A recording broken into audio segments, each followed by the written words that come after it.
The following is brought to you by Total Seal Piston Rings, the leader in ring seal technology. TotalSeal.com.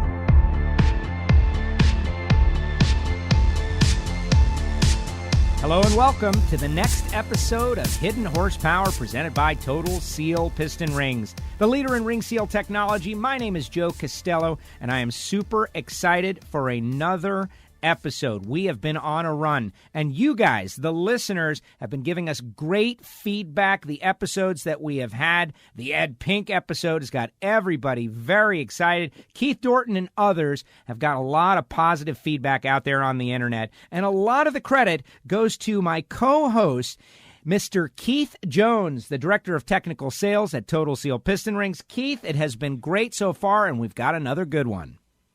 It really has, Joe. I got to tell you, the feedback that I get, and I mean every day, emails, phone calls, texts, messenger about the show. It's amazing to me the positive response we've gotten, and from a lot of the people that are responding about it. Not people that I would consider, podcasters or people who listen to this stuff, and it's like, hey, I'm listening in the shop while I'm building engines.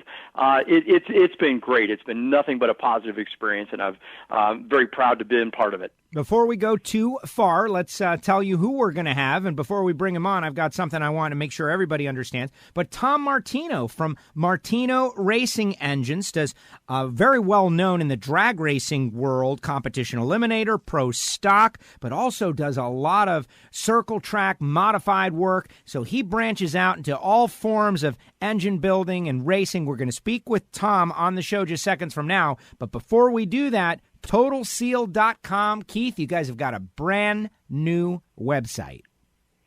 Yeah, we sure do, Joe. We've worked hard on it. It's got a fresh new look. Not beating up what we had, but we did that website, I want to say, early to mid-2000s, and really few little updates here and there hadn't been refreshed. So, yeah, we've got a whole new website. For those out there, hey, there's still a few little glitches here and there. We're still working on it like anything else. Got to fine-tune all the bugs out of it. But, yeah, it's pretty exciting. Check out our new products on there, the new gas-ported top ring sets, the new search engines that are on there. We've worked really, really hard, really diving into this thing, and still going. Still got a ways to go, still fine-tuning it. But, yeah, everybody should check it out. It looks really good. So he's on here listening. I want you to tell the audience about Mr. Tom Martino. I have had some experience with Tom on the NHRA side of the world. Dominant comp eliminator, part-time in it, up there at Maple Grove, winning like many years in a row and making a lot of people angry. What about you, Keith? Tell us about Martino Racing Engines. You work with them on a regular basis, and then we'll bring Tom on. Yeah, I talk to Tom at least once a week. Tom isn't just a customer; he's a friend. He's one of those guys that, he wanted to call me at home. Hey, I'll take that call. He's just a super, super guy. He's great to work with, extremely knowledgeable. The guys in his shop, he's surrounded himself with really good people. You hear the old adage, you're only as good as the people that work for you. Well, Tom's fantastic, but he also has fantastic guys, and they really make a very cohesive unit. They put out a great product, and Tom is bringing his incredible knowledge base that he's learned over all these years into the circle track world, the drag race world, the marine world, all of this knowledge, and that never-ending quest to push it to the next limit. I mean, he and I will sit there and, as he mentioned, before we could talk for hours, but all the little things, all the little stuff that he's digging at, and, guys picking up, you're cheating. No, he's not cheating. He's just doing a better job than you are. And, so it's great working with Tom because he always wants to try, again, what's the next thing? Like that, that 2-year-old kid, why? Well, that's Tom. Why? We want to make it better. And a comparison to a 2-year-old, we got to take it as a compliment and bring him on from Martino Racing Engines, Mr. Tom Martino. Well, that's an introduction right there. But I can't disagree with him. Both my wife and my children might agree with Keith more than I'd like him to. But being curious is important. You got to be curious. I can't wait to tell him I was compared to a 2-year-old. I finally found someone on my level. But it is, to expand on what Keith said a little bit. I have a gentleman that works for me, Bob Cave. He's been with me since 1998. He came on with me when I raced pro stock, and he came on because I needed help at the racetrack. Tom Kling did everything with me, and he was a big part of Jessel Valtrain, and it was hard for him to travel to 24 races a year, so I brought Bob on. We didn't miss a beat. We probably even got a little better because Bob brought a whole new different set of eyes and ideas from, you sometimes you can't see the forest from the trees, in between the trees. And after a little while, Bob said, I need to be off the road. He said, I've been on the road for many years. He says, you're very tough to race with because you're just so intense and it's not as much fun. And I knew I could not lose that guy, so I put him in charge of the engine program, and he's been with me ever since. And I know this isn't an advertisement, but I wouldn't feel good enough if I gave him a little shout out for. We feel we are one of the premier engine builders in our area, and I would not be that without him, honing our expertise, so to speak. We're the finesse and hammer and chisel. I'm more to the hammer chisel. He's more to the finesse, and not that I hammer and chisel anything, but I'm wide open, want to go, and he makes me think about it, and between the two of us, we come up with what we think is the right recipe. So. And you need that, the chemistry. It's a very important in everything you do. And we want to get into it. I want to hear the breakdown and talk a little bit about, your career, how you got started. Obviously, the breakdown of your work. I know you from drag racing, but you are successful in many other arenas. And I want to get into that. Keith mentioned that some people might think you're bending the rules. I can't wait to talk to you about that. But let's start at the beginning and get the bio a little bit. Now, I know you because of my father. Grew up in Jersey, tracks around there, and he would always tell me when you raced, I watched his dad race. His dad, Sonny Boy Martino, and he told me. So you got the bug because of your dad. Start there, going to the track early age, and what was that like? Well, many people don't know this. My dad was partners in a Top Fuel car back when they used to run Top Fuel at Raceway Park in Englishtown on a Sunday. Now, they would only get 4 or 5 or 6 cars, and they weren't championship caliber type of cars. But when I was growing up, all I wanted to be was Big Daddy Don Gartlitz. I mean, to this day, I am a Fuel fan. I'm a door slammer guy. I mean, if you told me I could have a huge sponsorship and go back to racing tomorrow, I would go back to Pro Stock because I love it. But I watch Pro Funny Car and Top Fuel qualifying for the enjoyment. It's just, to me, you cannot compare that to any other form of motorsports anywhere. So as a young age, the Top Fuel car, my father had a D-Gas 55 Chevy. I think everyone back in that day had a 55 Chevy, but he had a D-Gas 55 Chevy, and he was partners with this fellow named Bob Oganowski in a Top Fuel car, and it was housed in the 3-car garage behind our house where we lived when I was growing up. And I was just a young kid, so I always wanted to race. Fast forward, my dad gets out of racing. I go to school, I work for my dad, I go on my own business, and I start racing. And obviously, my dad was still a gearhead at heart, and quite honestly, probably funded 75%. Of course, I always told him I was paying half, but he was probably funding 75% of my racing career. And we started at Englishtown in the bracket racing, and then I got lucky enough to meet Tom Kling. And I always wanted to run competition eliminator, and we started running comp eliminator and had some success. And of course, you become a Pro Stock fan.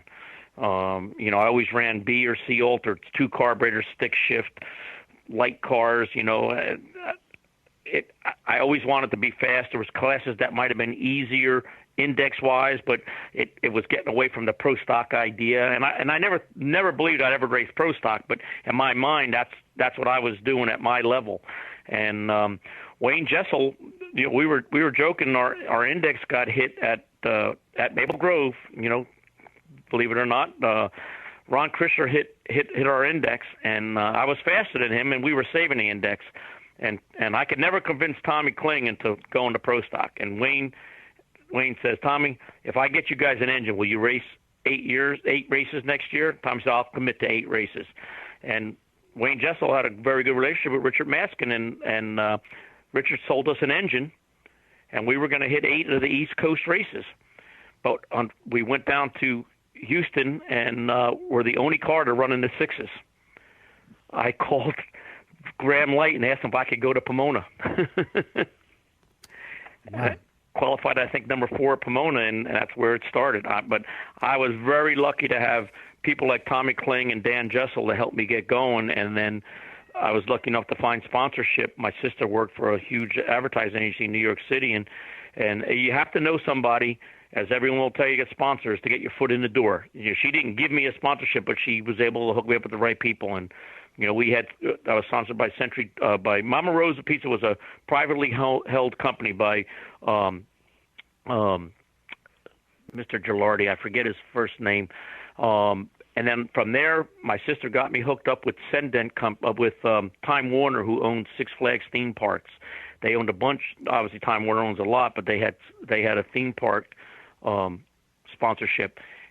And I was with them for a few years, and then that whole crew moved on to the Senden Company, which was Century 21, and I had them for 3 years. Unfortunately, 9/11 hit, and a lot of the sponsorship money got eaten up. People were watching their money. They didn't know what the country was going on, much like it is today. I would not want to be a pro team right now. You got your fingers crossed. You could deliver to your sponsors. Your sponsors are doing well enough to still support you. And that I stepped away from racing and then I left Jessel and started my own engine business for full time in 2002. And we did drag race, bracket race, very little circle track, and then one of the top circle track guys offered me to do him an engine, and it went out there, and I'm not an egotistical guy, but it flat killed everybody. I mean, he had one of the best engines at the place, and we dynoed it before we built him one, and it made 471 horsepower. The first pole on the new motor I built him made 512. Wow. And who was that? He turned to me, he said to me, "This thing's legal, right?" I said, "Harry, I promise." Harry Reid. He's still one of my best customers to this day.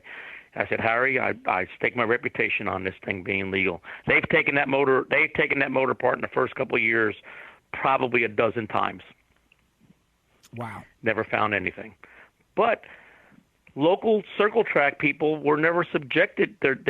I'm not smarter than any of these local engine builders. They were never subjected to what it was to make, at the time, 1,300 horsepower out of a 500-inch engine, and how important, 3 or 4 horsepower was on 1,300, and we just brought all that technology over. There's other rings out there. Well, as soon as we were building them, our first motors had total seal rings in them. They were better. I mean, I know it sounds like an ad, but you're paying me to build an engine. I'm going to put the best components I personally think are in there. People weren't cutting their own ring grooves. They were just buying shelf pistons. And the big pistons have come a long way. You could buy shelf pistons now. Back then, we'd get them with just oil ring. We cut our own ring grooves. It was worth, on a 500 horsepower engine, it was worth 15 horsepower. That's a huge percentage, But so everyone thought we were cheating. We weren't cheating. We were just building a better box. Wow. Keith, what do you remember from that time? In that, I love all forms of racing. I think everybody that listens to this show and other shows that I do, we love cars and car guys and all of that. But the drag racer mentality wins again, right? He goes into a different type of a fish tank and breaks out all the stops. I guess maybe I'm a little slanted there, like yourselves. And, one of the things, like Tom said, there was a time and age, and I think I mentioned this once on one of the previous shows. I remember, one of the first small blocks I did for my own Chevelle, and, study all this stuff, what heads, how to port them, what camshaft, what manifold, do all this research. Obviously way before the internet, you had to do these things called books. And magazines, and you read all this and you absorb all this knowledge, and I do all this, and then I go down to my local speed shop, Loper's Performance, and just go in and roll in and just get whatever rings they get on the shelf. I mean, just, was there even a concern about what oil ring tension, the depth of the ring, the radial? Nah, you just buy them, they fit on the piston, good enough. And that's where, like working with Tom is like, how can we optimize this? What can we do? How much thinner can we go? How much more radial depth can we reduce to improve flexibility, conformability in the ring? How light can we get the oil ring? The ring is now part of the component package. It helps to, eliminate power losses, just like putting a better cam. So it's that thinking, that mentality that's changed so much, at least in my world, over the years, from back in the day where, like Tom said, you just kind of took the shelf piston and, you put it together and you let it go, versus, we need to really look at this. We need to look at the ring groove, how the ring fits. What can we do? This is a huge, huge source of friction in the engine. How can we get rid of as much of this as we can and yet maintain ring seal? And that's where, again, all those little tricks from coming from pro stock and really getting the engine sealed up, trying to improve that package, translates or transmits into all the other stuff that Tom's doing. So, Tom, what happens? Pick the story up right there in that now you got this engine, and he goes to the track, and he starts winning, and now you're doing a lot of business there. So it must have worked out. And we go to Wall Stadium. You're a New Jersey guy, so you know Wall Stadium, probably some of the best short track asphalt racing anywhere, and I'm a huge fan of that. And when I was even on the tour, we would go to that track to see how it was. So we go there, and Harry, being a long-time racer and a very good competitor, and Harry was always one of the guys that already was winning. It wasn't like I went with somebody that, was a nobody. So Harry was known, and he says to me, and the motor wanted like 37 degrees of timing, and they run on a 502 barrel, and let's just say, I forget what the jet size was, let's just say it made the most power to 75 jet. Well, Harry's screwing 78 jets in it, and he's telling me, put the timing at 31. I look at him and go, Harry, you just paid me to build you a motor. What the heck are we doing? I come from the drag race world. If I got my foot on your throat, I'm kicking you in the head with my other foot. I want everything I have. He goes, we can't show him everything we have. I go, why not? He goes, he says, they'll be pulling us apart. So, long story short, he goes out there. We qualify on the pole. We don't win. There's another gentleman there that does a very good job and doesn't beat us on power, but beats us on handling and smart driving and everything. And we go to next week, and we qualify in the pole. We win, and they pull the head off. Okay, pull the head off. They're allowed to have any engine builder look at the head. So the engine builder for the gentleman, well, there's an engine builder that actually had the most engines there, built the other guy's engine that protested me. So he looks at the head and he goes, oh, it's not, we're not allowed to port the head. We have to use a Dart 200 head. Any valve job we want, but we can't go in the port. He says, no, the port's not touched. They CC it. It's a Dart 200. It comes up 202, and there's some leadway of what the castings are, So we go on. They give us the win. We go on. I put the head back on. I'm at my engine shop the following Saturday, and Harry calls me. He says, how long before you come to the track? I usually don't get there till heat races and qualifying. I says, I'll be there in a couple of hours. He says, will you mind coming and changing this manifold? I said, what's the matter? He says, they brought me a manifold and told me I have to put, because you're not allowed to have a ported manifold. There's a 7501 Edelbrock manifold has to be on that combination. They brought me a new manifold, and they told me that they want me to put it on. Because they know that that you know a lot about manifolds, and you probably had the manifold ported. So I said, sure. So I buzzed to the track, but I said, intake gaskets, we change it. I said, Harry, and the track promoter is standing there. I said, Harry, I did all this work. You have to help me out a little bit. He goes, what do you mean? I says, we have to, in qualifying, tune this thing up. He said, well, I'll give you either timing or jet. I said, well, let me have the timing then. So I put the distributor back in. I set it right at 37.5, instead of 31. We go out to qualify. This other fellow that, our number one competition goes out there, and he goes 1261. He's on the pole with a 1261. Stephen Reed, which is Harry's son who drives the car, goes out there and goes 1211. I walked over to the other gentleman's father, who was number 2. I said, do you want to piss me off more? Wow. Wow. Last year we won all but 2 modified races. The year before we won all but 3, I think it was. So, what was it like on Monday after that race? That's like a win on Sunday, sell on Monday story. It took me 3 years before I started to get that business because they all thought we were cheating, and I'm a drag race guy. The engine won't last. He has a drag race camshaft in it. I didn't, I think we put camshafts in for what the motor wants to do. I don't know whether, I never called Comp Cams and said, I want a drag race camshaft. I tell them what kind of lobes I want and where I want them at 200 and this and that, and take some of their feedback, much like Keith helps me out, the guys at Comp Cams, no, I don't think so. You're a little too aggressive there. We'll try that. Let me know what that did. You know what I mean? I don't say I'm going to put one of my Pro Stock cams in this motor. So, but after a couple of years, we started getting customers. Now, Harry Reid just says to me the other day, Harry Reid's struggling a little bit. He finished second, fifth, and third. They've had 3 races so far this year. And I said to him the other day, we were talking, and he says to me, you ruined this place. I go, why? He goes, because now I can't pass anybody on the straightaway. We got to outhandle them. There it is, right. He says, everyone's got big power now. Exactly.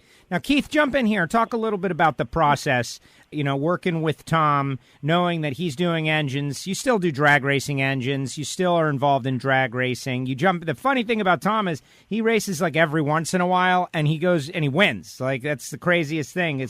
You'd think. A lot of luck. A lot of luck. And I pick a good car. Yeah, but it's like playing cards, and I'm dealing myself a pocket aces. You know what I mean? You say that, but it's Comp Eliminator. I want to brag about winning and everything, but Ken Voigt became my customer a few years ago, and I make him spend anything I think he needs to have for that car, and we've turned his engine program around, and so I'm going there with a bullet that could win. It's not. I didn't go there and with a car at the middle of the pack. I'm going there with a front runner, to start with. So it's not by any means all me. So I got it. Speaking of crushing the index, but Keith, talk a little bit about the process of working back and forth with Tom and some of the things, different applications and a mindset. He mentions a drag race cam, right? Like that sounds like such an old school thing, but we've evolved pretty rapidly over the past few years between that time and now. So talk a little bit about that mentality and different combinations and what something else might need for a different application. Well, that's it exactly. I mean, Tom's one of these guys that, like you said, a drag race cam or drag race rings or a drag race piston. There is still that mentality out there. There's still you can't run that, small wrist pin in that circle track engine. You can't put that, that little 780, I can't even think of a size right off the top of my head, 1.5 inches long. You can't do that. You can't run that set of rings. That'll never hold up. You can't run that valve spring. That valve spring's never going to last in an engine like that. Well, the bottom line is material technologies, just technologies in general, have moved so far forward. Like from my point of view, the materials that we make the rings out of are so much more durable today. The coatings that we use are so much more durable today that, you can get away with this stuff in these applications. Can I run, a 35,000 stick ring in a circle track engine with not necessarily the best air filters on the planet? Yeah, guess what? It works.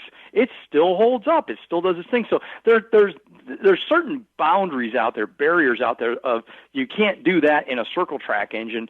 And Tom's, he's the guy that's willing to go and push that. It's like, he and I will talk about it. What do you think about this? Is it dry sump? Is it wet sump? Is it pull and vacuum? How much compression height do you have on the piston? How much can we squeeze in there? Do you think we could do this? Do you think we can do that? And then part of it is, who's the customer? Is this guy taking care of his stuff? Does he keep a good tune-up on it? Or is this some lazy schmo that, filters plugged full of dirt?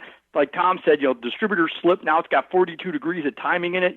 Change a jet. What's a jet? Knowing the customer that he's dealing with, Tom's willing to push that envelope. He's one of these guys that's like, yeah, bring it. What can we do? What can we do? And where I have other customers, they're a little more conservative. They want, no, I want safe, reliable. I want to stay over here. Tom's one of those guys, and I can only, really speak from the ring side of it, but typically people that are willing to, try some of the crazy stuff that we come up with, are usually trying that stuff in other places too, and then find that, hey, this new stuff, it is reliable, it does hold up, it will last in that application, and in the big picture of things, it really doesn't cost anymore, and in many cases, over the long haul, costs less because it lasts a lot longer. And there's something that Keith just said at the end is also very true. Our engines run as well when they need to be rebuilt as they do when we first do them. And a lot of that is finding the proper hone to it, but the ring has to be able to withstand the heat and the rigors for 3/4 of the season, where it used to be half a season, you have to rebuild those motors. Now it's 3/4 of the year or more, and you take them apart, and actually the rings are probably still okay. We just really, need to have the motor apart to make sure everything else is being all right. But the old advantage, the old saying, you get what you pay for, and it's not that the total seal rings are stupidly expensive. They are a little more money than other rings, but if you figured it out pound for dollar, I mean, it's cheaper. You take it out, and I'm like, put new rings in this thing. They're fine, but if God forbid the customer ever thought I put his old rings back in, even if I didn't charge him for new ones, he would tell me this thing just doesn't run as good as it did before. So it's got to get new rings. But and believe me, that's so true. And you giggle about that wrist pin thing. I built, we do some dirt modified stuff, some open 358 and some of that spec headed stuff, and the spec-headed stuff, you're not allowed to port the head, and we got a 727 pin and some of that stuff. And I remember the first time knocking the motor apart, and the guy that owns the motor is looking at me going, "What's the matter with our wrist pin?" I'm thinking, shit, did I miss something?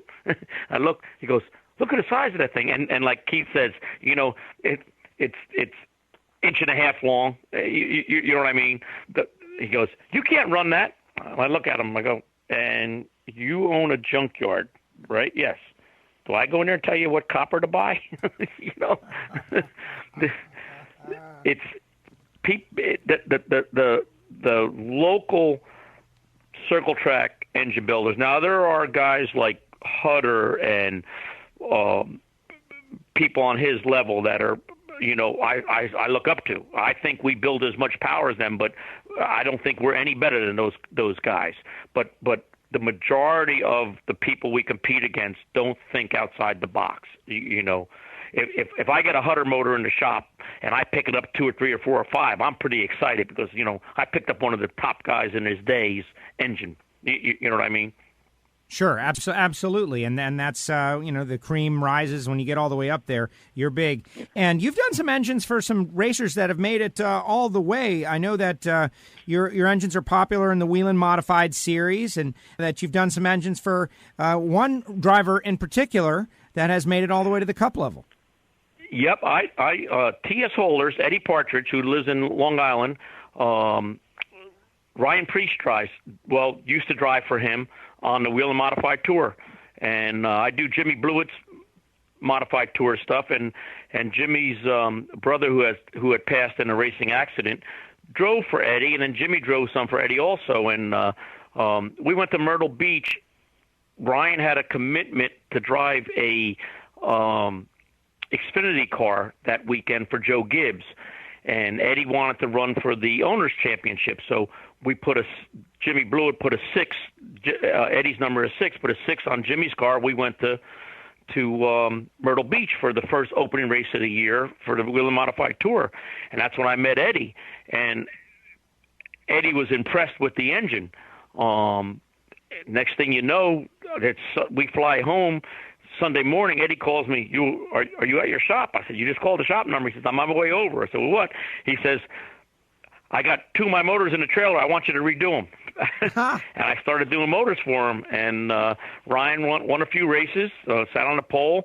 I do the motor for Andrew Krause, who was a local gentleman. His family actually operate Wall Stadium. He sat on the pole at one of the big horsepower tracks, Thompson Speedway up in Connecticut. The last race of last year, he sat on the pole up there with one of our engines. So we do we do. I guess we have. I still count Eddie as one of the customers, even though he's only a spot time racer now. But we have 4 or 5 of those guys that we do stuff for. I'm really not enthused about doing that stuff. I like doing it because I enjoy it, but you're really in a box. You can't think at all. You have to buy all the parts from them. So it really comes down to what you could do frictional and your hone tactics and stuff. You're not allowed to do valve jobs or anything. So it's but once again, going back to the Pro Stock days, all the little things we've learned in frictional, that we applied to the 500 inchers, it works no matter whether you're running a Briggs & Stratton 4 horsepower or a 1400 horsepower Pro Stock engine, and our motors are competitive with all the ones that are out there. I wouldn't say they're better than all of them, but they're as good as the good ones. So. Yeah, no, I agree with Tom. It's the little things, and especially with the restricted classes like Tom's talking about. You can't port the head, you can't port the manifold.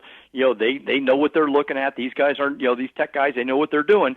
So it makes Tom find, and that's one of the things again. And I'm not taking anything away from anybody, but guys that where you back in the day, you can buy some really tremendous parts these days, and you can still make those parts better. But you go back, 20 years where you couldn't buy the kind of parts you had now. You had to find every little thing and rework that part, massage that part, make it better. So it just made you look for all the little things, and that's where a guy like Tom, you're looking at all the little details. How does everything fit? Oh man, look at that. That's not lining up. We got to get that. Open that hole up a little bit because that's not lining up with that part. Let's get that right. Let's get the friction down. Let's get the cylinder finish optimized. One of the first times, Tom brought up Richard Maskin earlier. I remember. God, it had to be like 99 or 2000. And get a phone call from Maskin. He's working on Jeggy's Pro Stock stuff back in the day. And Paul Hoskins was there. And it's literally like, you guys, I'm sending you 2 first-class tickets, or I'll send you my jet, which I don't even know if he owned a jet, but it had to be somebody's jet, to pick you guys up. He goes, I want you here tomorrow. And, well, I don't think we made it tomorrow, but I think it was the day after that. And we spent, the next days honing blocks. We brought profilometers with us. We brought all our equipment, and we spent time really getting that cylinder finish optimized. And where I go with that is, you think about the time. It wasn't like they were building some kind of a pooch. I mean, this thing ran. This was, this is a championship level engine. But they weren't getting all of it. They weren't getting everything. And one of the things we found was just simply the difference in the finish cylinder to cylinder. Not that the finishes were bad, but they weren't all 8 the same. We found that the back of the block was harder than the front of the block. So it took a couple more strokes or a little more pressure to get the back finish the same as it was in the front. And just getting all those numbers optimized, I won't get exact numbers, but I will tell you this, from what it was on the first hit to what it was when we were done, we were up double digits. And that was just simply getting the cylinder finish dialed in on that engine. So again, kind of a long story, but it's paying attention to all those little details that a guy like Tom, coming from that background, is looking at all the little things, just to make sure, oh, look at that little, is that bearing exactly the same width as that bearing? Well, it's not exactly the same. Let's get that exact. And all those little things add up.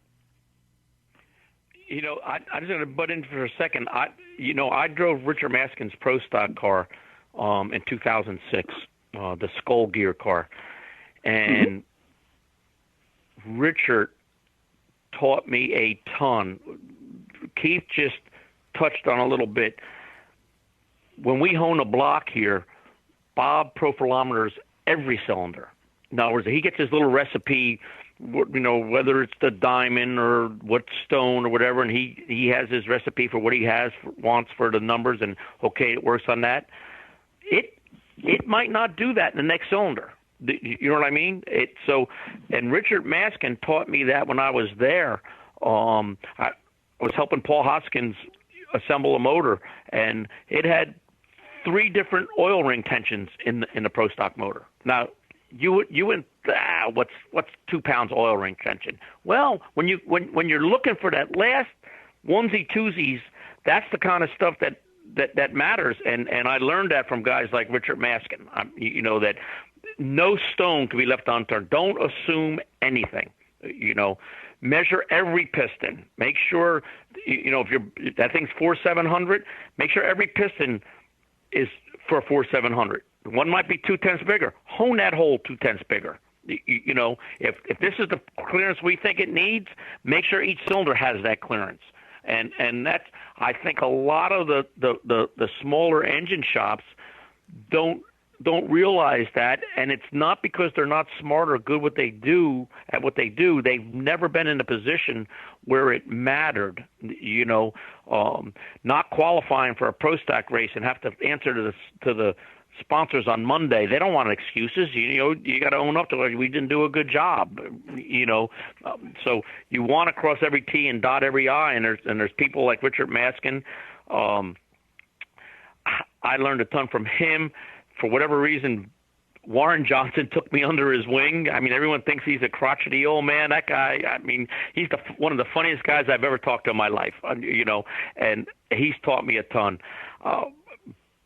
Grumpy Jenkins, I have two phone numbers in my cell phone numbers in my phone, and then they'll be there to the day I die, and they both passed. I have Grump's cell phone number and Bob Glidden's cell phone number.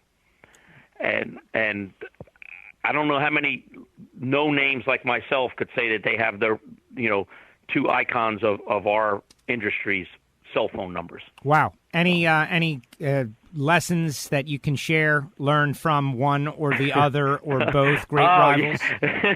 We could, with the Glidden side, we could do 30 podcasts because he worked with me at Maskin's when I drove that car for a year. But Grump was amazing.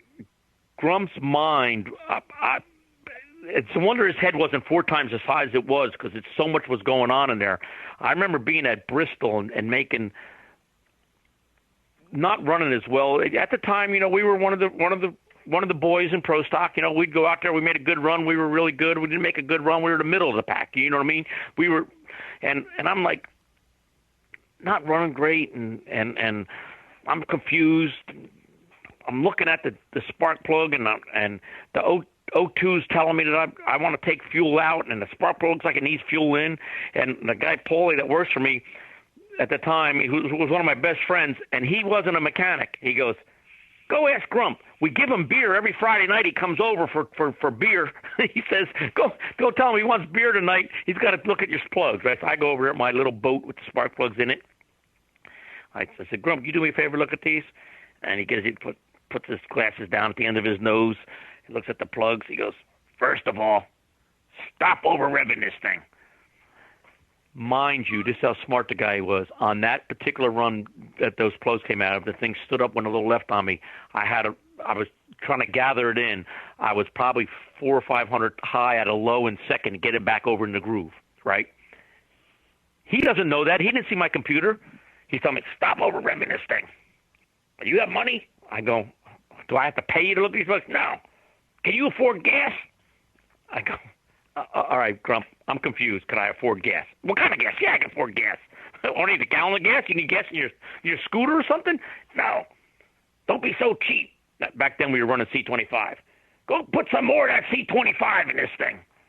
I go, I'm so stupid. I go, Grump, it's a 3-gallon fuel cell. We fill it before every run. He looks at me, and he thinks I'm joking with him. Then he realized that was my answer. He goes, no, put some jet in it. And I don't mean 1 pin size either. Now get out of here. I go back, and I tell Paulie and Tommy Kling what he says. I said, what do you think we should do? Paulie says, hell, I'm not going to say what he said, his New Jersey alphabet. He says, let's put 3 pin size in. And we go out there, and we were second high mile an hour in the next session. That's my best Grump story. Wow. Stop over-revving that thing. The guy did not see my computer, did not know I over-revved it. He looked at the spark plugs and told me I was over-revving it. Amazing. Amazing. And all you folks out there listening, subscribe to Hidden Horsepower at the TotalSeal.com website, Apple Podcasts, Spotify. We just dropped a Bill Grumpy Jenkins story from Tom Martino on your head. That's what this is all about. And those guys, those great characters, they shared their knowledge. And here to this day, you're able to forward that along. That's great. Yeah. I'll give you one, Bill. I'll give you one Glidden won. Glidden and I were in. I love that guy. That guy was a fan's pleasure.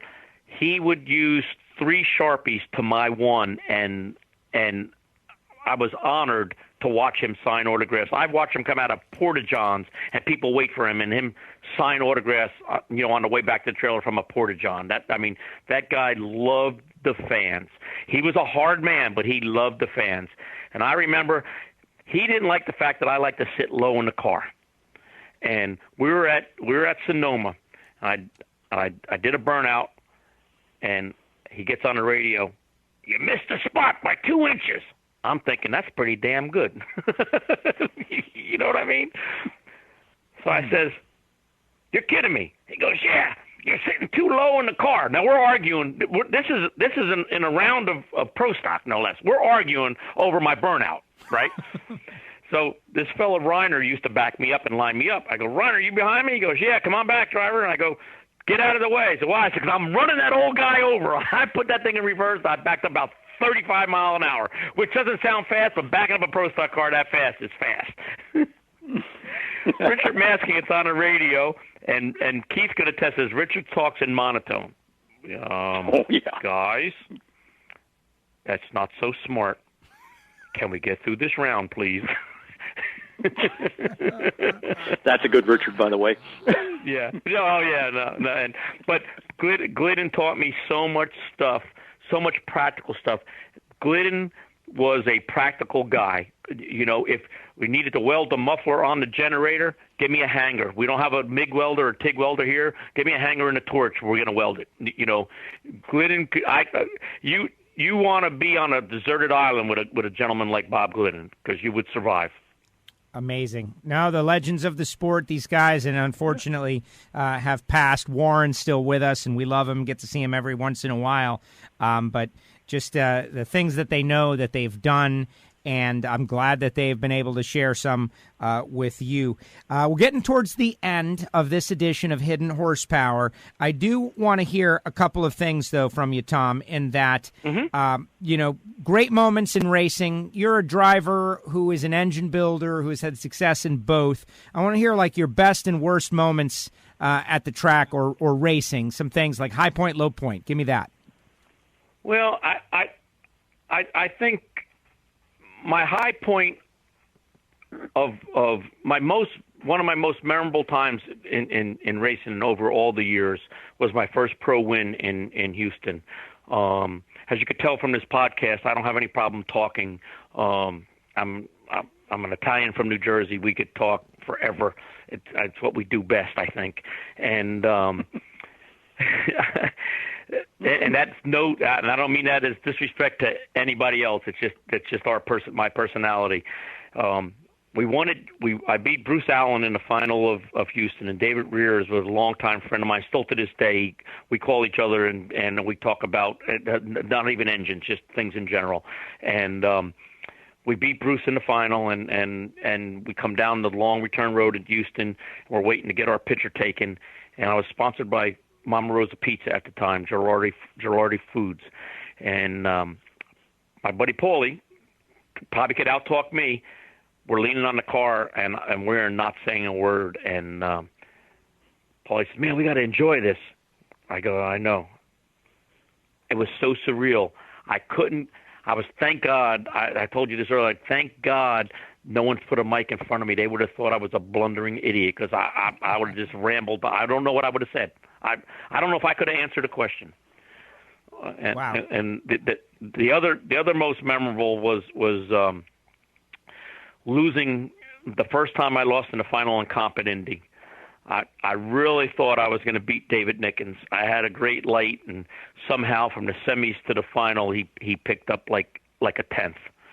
I left, and I said to myself, "Got that one."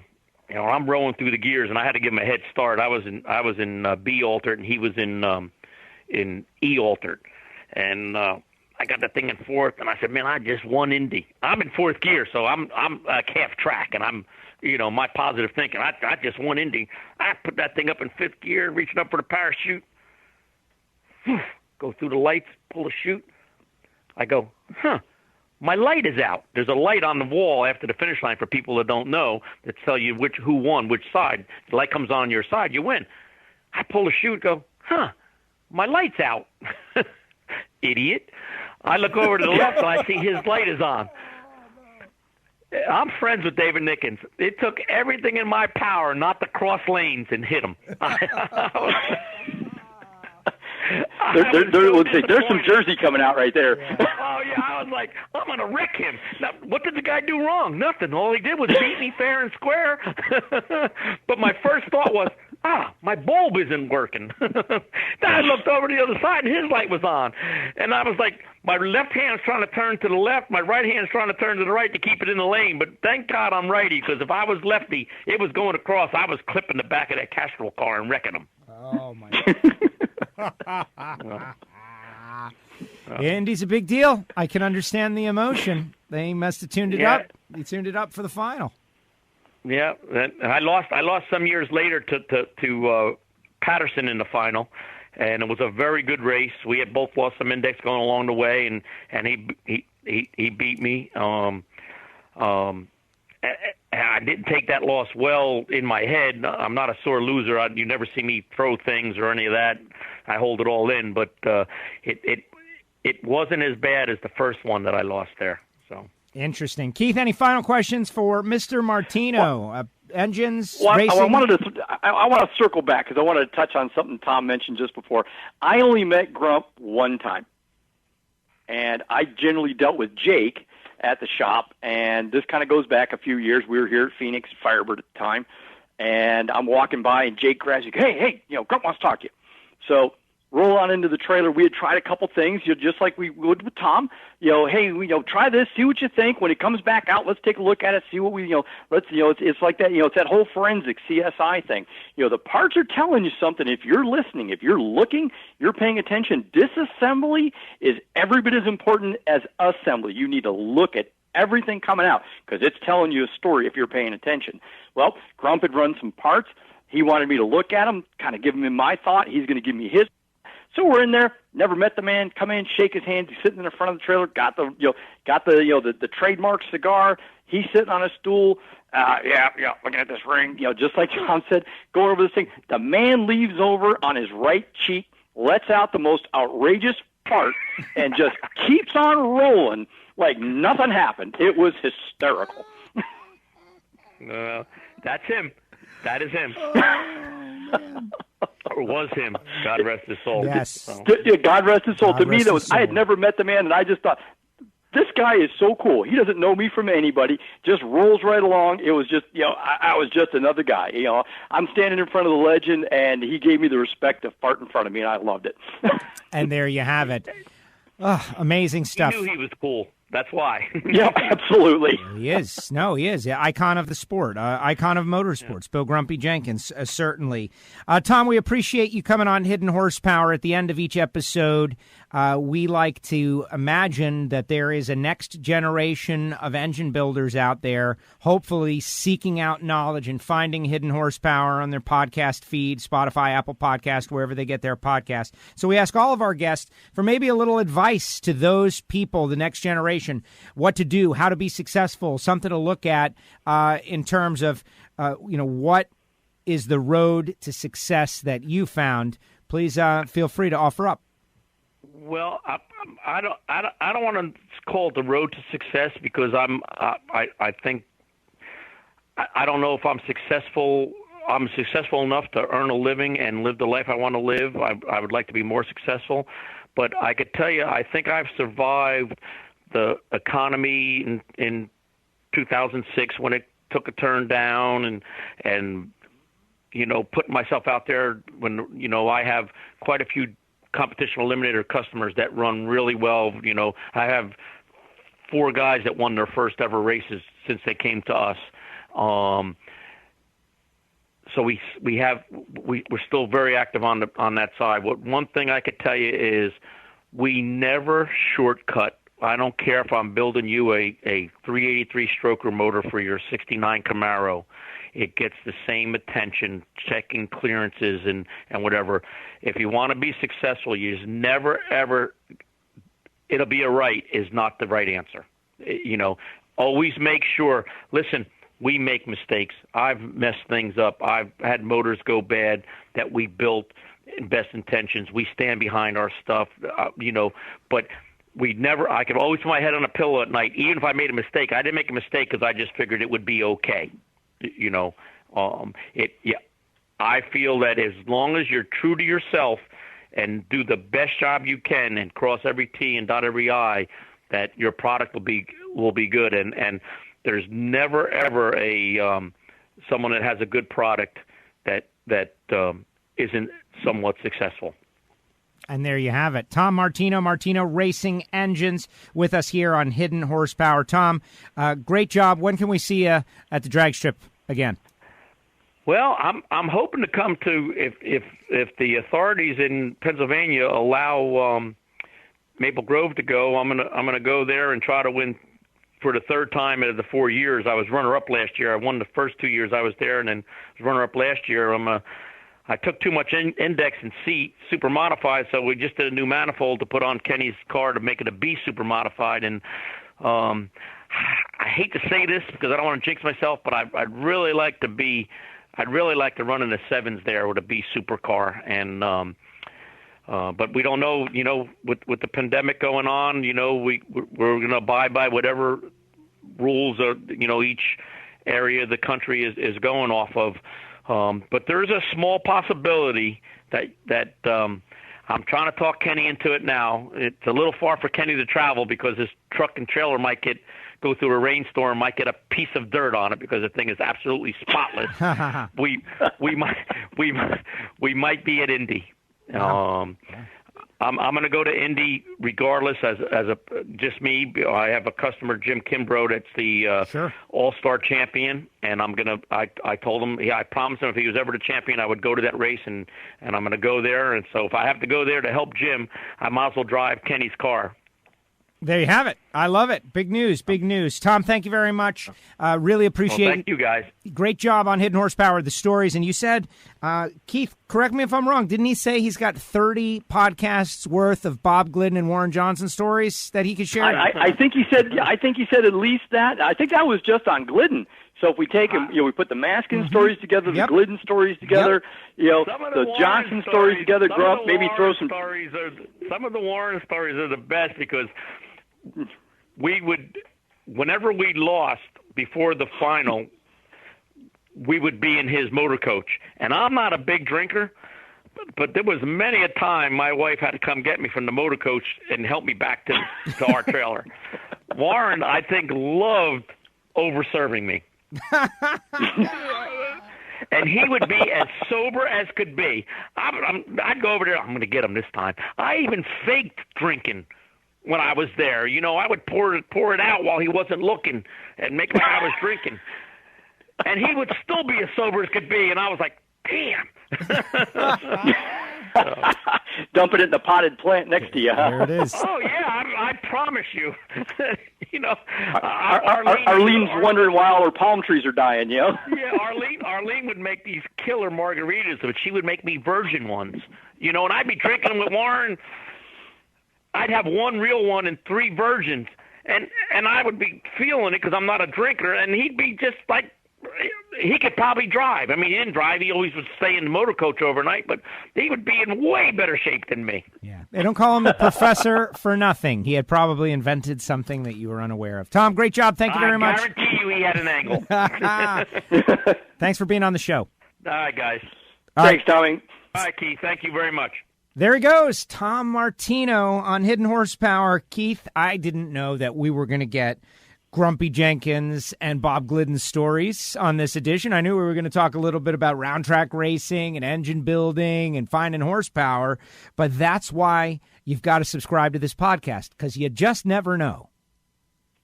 That's the absolute truth. It's great working with guys like him, and he had mentioned, you know, Bob Glidden, God rest his soul. You know, I worked with him and Warren, and you know, all these legends of the sport, and the stories and the things that they've done and seen.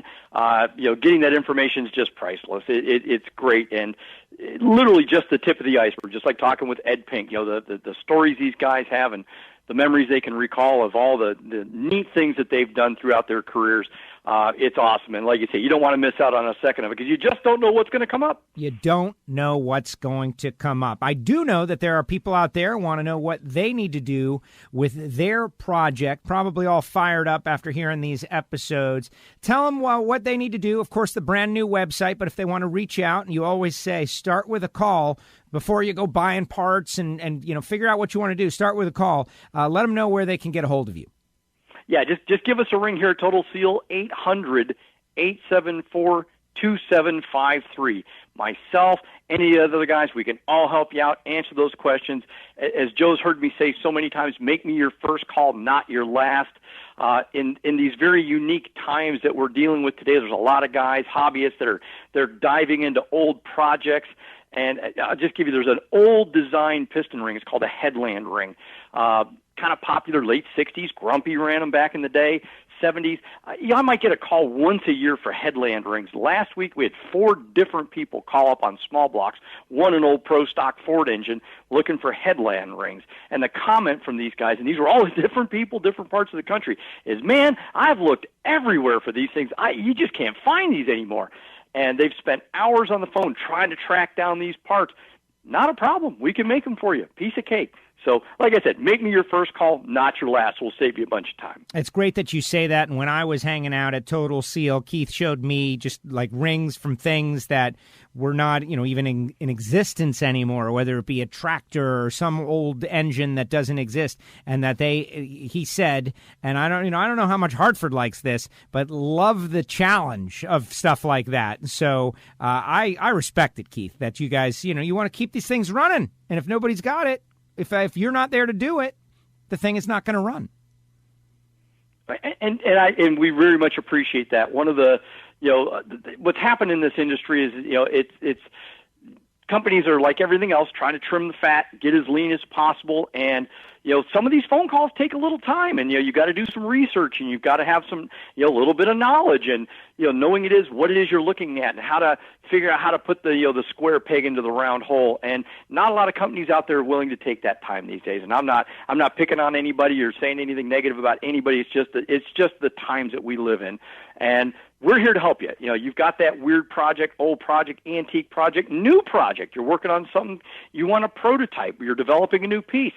Give us a call. We're the guys that can help you make that small batch of custom parts for that prototype engine. That's what we're all about. There you go. He's Keith Jones, the Director of Technical Sales, Total Seal Piston Rings. I'm Joe Costello. Keith, thank you so much once again. Thank you, Joe. Again, appreciate everybody having me. Appreciate you taking the time. And that concludes this edition of Hidden Horsepower presented by Total Seal. Remember, Apple Podcasts, Spotify, SoundCloud, all the social media, the brand new website. You definitely want to rate the show, write a review. That's very helpful to us. And stick around. It won't be long till our next episode of Hidden Horsepower by Total Seal. We'll see you next time.